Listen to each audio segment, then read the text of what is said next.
Today, we're talking about something bigger than just a new piece of tech. We're going to explore a completely different way of living, one that's in harmony with our planet. All right, so let's jump right in with a real head-scratcher, one that has economists and climate experts just stumped. Here it is. Clean energy is cheaper. So why is a country like India doubling down on coal? It makes no sense, right? Well, the answer reveals this hidden trap in the system, but also, and this is the exciting part, a pretty revolutionary way out. So to really get our heads around this puzzle, we've got to look under the hood. We need to understand the system that keeps India chained to coal, even when, on paper, it just doesn't add up. And this is where we find our starting point. Look at this. Almost a quarter of India's entire greenhouse gas output comes from just one thing, making electricity. That's huge. It means the power sector isn't just a battlefield in the climate fight, it's the critical battlefield. Okay, and this is where it gets really weird from an economic standpoint. A new coal plant, it's churning out power for about 6 rupees per kilowatt hour. Now get this. A brand new solar farm, even with batteries to cover the night, costs almost half that. Half! And yet, the plan is still to build 80 more gigawatts of coal. The math just doesn't work. So what's going on? It's not bad math. It's a systemic trap, a really vicious cycle. It all starts with the local power companies, the discoms. They're in a tough spot, financially speaking. They're so deep in debt they can't afford to upgrade the grid. And an old, creaky grid, it can't handle the ups and downs of renewables like solar. So what are they forced to do? They have to keep buying expensive power from the coal plants they're already tied to. This just locks them deeper into fossil fuels. They lose more money, and the cycle just keeps going, grinding any real progress to a halt. But what if there was a way to break that cycle? You know, one single piece of technology that could unlock the whole system. A solution that, at first glance, looks, well, perfect. That key has a name, grid flexibility. And you can really think of it as the grid's brain and its shock absorbers all rolled into one. It's the ability to manage the chaos, to store energy when the sun is blasting, and then release it later when you need it, say in the evening. It lets the grid roll with the punches of renewable energy. And the impact? It's not small, it's staggering. Without flexibility, the grid gets wobbly with too much solar, and you can only cut about 150 million tons of CO2 a year. But add flexibility, you unlock the full potential of renewables. You literally triple the amount of emissions you can avoid. It's a 3x multiplier on our entire climate effort. That's a game changer. And it's not just about emissions. This one fix creates this incredible ripple effect. Suddenly, coal doesn't make financial sense anymore. Those struggling utility companies, they start to get back on their feet.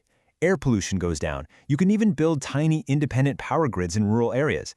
It really seems like the ultimate hero solution, right? It solves everything. In fact, people have called it the master lever, the one move that fixes the entire puzzle, the final unbeatable answer.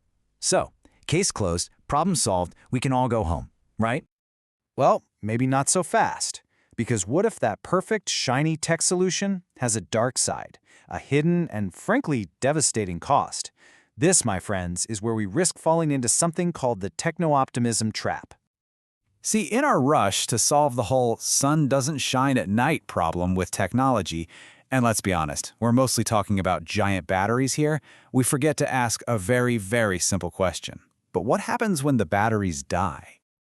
And the answer to that question is this number, 5 million tons. That's not a typo. That's the mountain of toxic, difficult-to-recycle battery waste India would be staring at by 2050 if we go all in on this battery-heavy plan.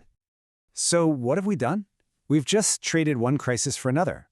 We've solved today's climate problem by creating a massive toxic waste problem for the next generation. That right there is the techno-optimism trap. So what if we're chasing the wrong thing? What if the best solution isn't a better battery? What if it's a better question? What if instead of fighting the sun, trying to force its energy to fit our schedule, we just changed our schedule? And that is a massive mindset shift. Think about it. The old mindset is a fight. We try to capture the sun's energy and trap it in a box. But the new mindset, it's more like a dance. We redesign how we live and work to use that energy when it's naturally there, when it's clean, abundant, and totally free. This idea actually has a name. It's called regenerative demand orchestration, or REDO for short. And it's not about some new gadget. It's a whole new way of thinking. It's about being smart and orchestrating what we do, and when we do it, to line up with the natural rhythm of the sun. So what does it actually look like on a normal day? Well, imagine this. All the really energy-hungry stuff, we're talking big factories, manufacturing, charging up all our electric cars, all of that gets shifted to the middle of the day, between about 10 a.m. and 3 p.m., when the sun is at its absolute strongest. Just by doing that, you slash the amount of power you need in the evening, which means you don't need nearly as many batteries. All right, so let's take a closer look. What could this future, a future truly in sync with the sun, actually feel like? This whole vision really rests on 4 big ideas. First, a photosynthetic economy. Basically, we work when the sun works. Second, productive surplus. If we have extra solar power, we don't waste it. We use it to make valuable stuff like green hydrogen. Third, distributed microgeneration. This is cool. It means every roof, maybe even roads and farms, becomes a mini power plant. And finally, the big one, temporal load shaping, which is a fancy way of saying we evolve our culture to follow these natural rhythms. And the potential here is, well, it's almost hard to wrap your head around. Let's just start with rooftops. If you put solar panels on all of India's rooftops, you could generate 2,400 gigawatts of power. And the best part? That power is made right where it's used, so you don't need all those massive, expensive power lines. But wait, it gets even crazier. What if we covered just 10% of India's farmland with solar panels, raised up high so you can still grow crops underneath? That's another 9,000 gigawatts. All of a sudden, the whole idea of energy being scarce just disappears. We'd be living in a world of energy abundance. And all of this leaves us with one last big question to think about. We've been desperately searching for some technological silver bullet to solve the climate crisis. But what if the best solution isn't a new gadget at all? What if it's something much older, much simpler, a new rhythm for our lives, a dance with the sun?